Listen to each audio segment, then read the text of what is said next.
Hi అండి. నమస్తే. నేను మీ Jyothi. Welcome back to my channel. నేను ఈరోజు పుదీనాతో చక్కటి రుచికరమైన రెసిపీని చూపించబోతున్నానండి. ఈ పచ్చడిని వేడివేడి అన్నంలోకి కొద్దిగా నెయ్యి వేసుకొని తింటే చాలా బాగుంటుంది. ఇది అన్నంలోకే కాదండి, ఏ బ్రేక్ఫాస్ట్ రెసిపీ అయినా, ఇడ్లీ, దోశ, వడ ఏ రెసిపీలోకైనా చాలా బాగుంటుంది. ఇది ఫ్రిడ్జ్లో అయితే 4-5 రోజులు నిల్వ కూడా ఉంటుందండి. మరి ఇంకా ఆలస్యం చేయకుండా ప్రాసెస్లోకి వెళ్ళిపోదాం. ముందుగా స్టవ్ పైన ఒక ప్యాన్ పెట్టుకొని వేడి చేసుకోవాలండి. ప్యాన్ బాగా వేడైన తర్వాత స్టవ్ని లో ఫ్లేమ్లో పెట్టుకొని 1 టీ స్పూన్ శనగపప్పు, 1 టీ స్పూన్ మినపప్పు వేసుకొని అర నిమిషం పాటు వేపుకోవాలి. పప్పులు 2 బాగా వేగి రంగు మారి మంచి సువాసన వస్తుండగా 1 టీ స్పూన్ ధనియాలు వేసుకోవాలి. ఈ రెండిటితో పాటు ధనియాలని కూడా కొద్దిగా వేపుకోవాలి. ధనియాలు కూడా కొద్దిగా రంగు మారి మంచి సువాసన రావాలి. ధనియాలు కూడా కొద్దిగా రంగు మారిన తర్వాత 1 అర టీ స్పూన్ జీలకర్ర వేసుకోవాలి. జీలకర్రను కూడా 1 అర నిమిషం వేపుకోవాలి. జీలకర్ర వేగడానికి ఎక్కువ టైం పట్టదండి, చాలా తక్కువ టైం తీసుకుంటుంది. ఇప్పుడు 1 టీ స్పూన్ తెల్ల నువ్వులు వేసుకొని అర నిమిషం పాటు వేయించేసి స్టవ్ బంద్ చేసుకోవాలి. చూశారు కదా, దినుసులన్నీ బాగా వేగిపోయాయి, రంగు కూడా మారింది, మంచి సువాసన వస్తోందండి ఇల్లంతా. ఇప్పుడు వీటన్నిటినీ ఒక ప్లేట్లో తీసుకొని బాగా చల్లారనివ్వాలండి. వేడి పైన గ్రైండ్ చేయకూడదు. ఇప్పుడు మళ్ళీ అదే ప్యాన్ని వేడి చేసుకొని 1.5 టేబుల్ స్పూన్ ఆయిల్ని వేసుకొని వేడి చేసుకోవాలి. ఇప్పుడు ఫ్లేమ్ని మీడియంలో పెట్టుకొని 8 నుంచి 10 వరకు పచ్చిమిరపకాయలు రఫ్గా కట్ చేసుకొని వేసుకోవాలి. ఇందులోకి 3 ఎండుమిరపకాయలని కూడా వేసుకోవాలి. ఫ్లేమ్ని మీడియంలోనే ఉంచుకొని పచ్చిమిరపకాయలు కొద్దిగా రంగు మారేంత వరకు వేయించుకోవాలండి.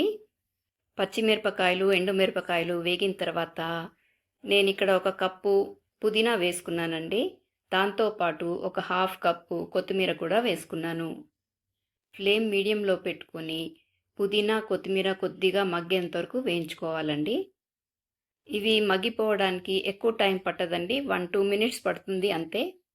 చూశారు కదా, ఇలా మగ్గిన తర్వాత 3 మీడియం సైజ్ టొమాటోలని పెద్ద పెద్ద ముక్కలుగా చేసుకొని వేసుకోవాలి. వీడియోలో చూస్తున్నారు కదా, ఈ సైజ్ ముక్కలుగా చేసుకుంటే సరిపోతుందండి.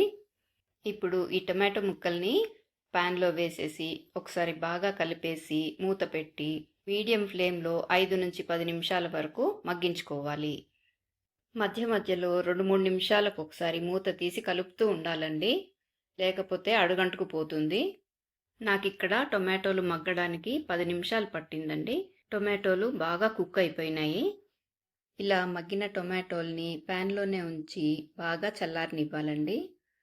ఇలా టొమాటో మిక్స్చర్ బాగా చల్లారిన తర్వాత ఒక మిక్సీ జార్ తీసుకొని అందులో మనం ముందుగా వేపుకున్న పప్పులు, ధనియాలు, జీలకర్రని వేసుకోవాలి.